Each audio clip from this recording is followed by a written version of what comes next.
Hi guys! Today magpapakain na naman tayo ng ating mga alagang pagong na nahuli natin sa ilog. Okay? So, papakain natin sa kanila today is masustansyang saging. So, ganito lang mag-cut guys or magpakain. Ganyan lang, simple lang. I-cut lang natin into small pieces para madali nilang kainin. Makahold yung mga kamay nila sa saging kasi small pieces na. Actually, okay na to, pero kung gusto din ninyo, pwede rin naman na mas liitan pa rin nyo para mas talaga, madali talaga nilang malunok yung saging. Okay? So, ganyan lang guys ha. Okay.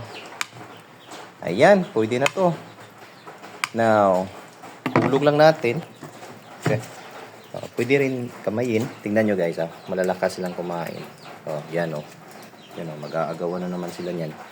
Yun So, ganyan lang magpakain ng alaga nating Malayan box turtle or wild Philippine box turtle na to guys kasi wild lang to dito sa ilog namin.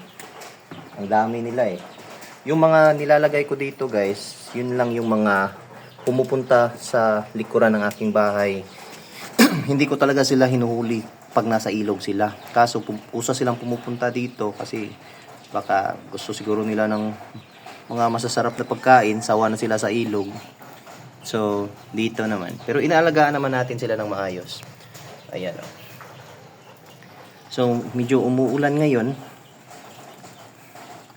So, yun, medyo hindi masyadong malakas kumain yung mga pagong compared doon sa medyo mainit ang panahon. Ayun, palagi silang babad sa tubig. Tapos, malakas kumain. Ayan, yung isa yun. Nagdala na siya ng pagkain. Okay. Yun nag-aagawan sila. Now guys, yan muna for today's video.